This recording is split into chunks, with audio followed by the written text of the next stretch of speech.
Mouvement dièse MeToo, j'ai peur de mal faire avec les femmes. Comment le mouvement a fait changer les hommes?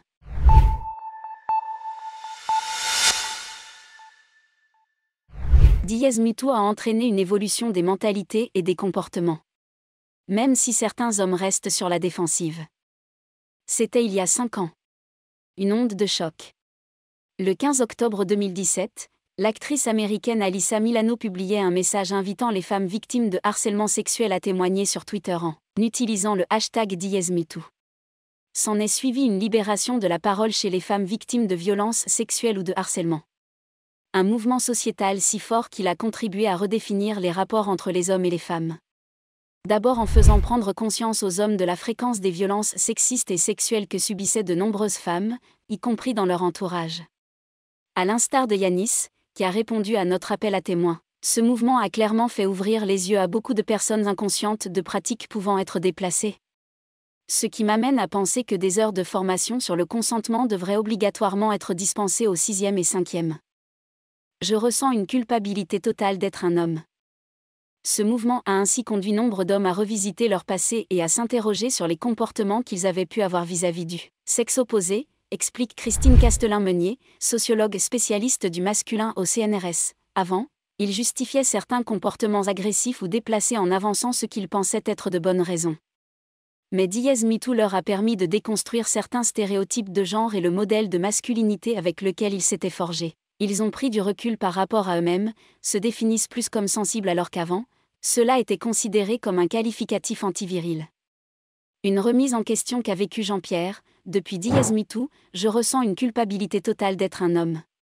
Je ne pense pas avoir jamais maltraité ma compagne, mais j'ai le doute. Je me dis que si les relations hommes-femmes, c'est ça ne vaut pas le coup. Cet exercice d'introspection a parfois engendré un changement de comportement chez certains.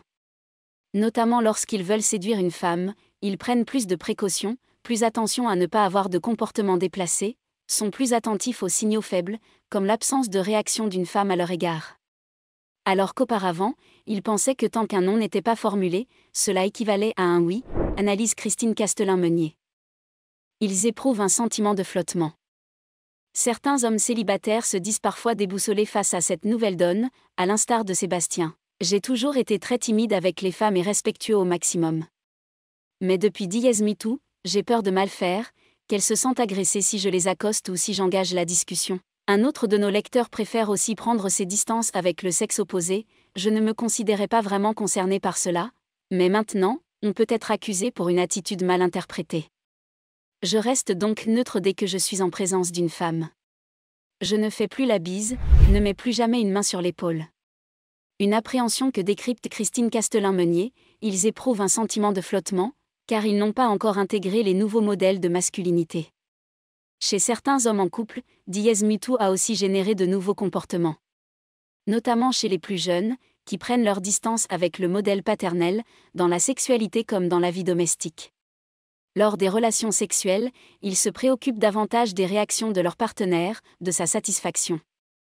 Et le mouvement #MeToo s'inscrivant dans la recherche d'une égalité homme-femme, certains ne se considèrent plus comme des aidants à la maison, capables d'alléger la charge mentale de leur femme, mais bien comme des partenaires à part entière, observe Christine Castelin-Meunier.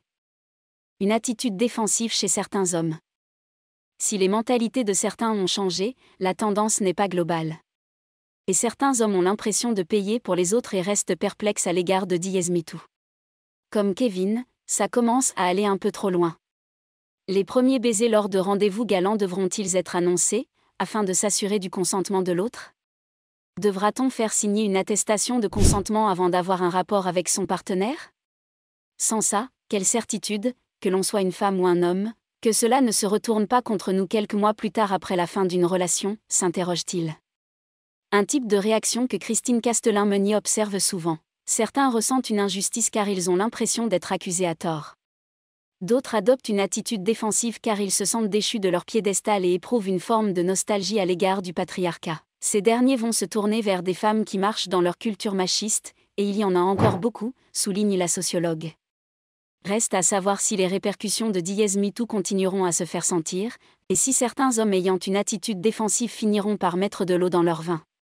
Christine Castelin-Meunier se veut optimiste. Cette tendance va dans le sens de l'histoire, avec l'essor de la culture égalitaire, du respect d'autrui et de l'estime de soi.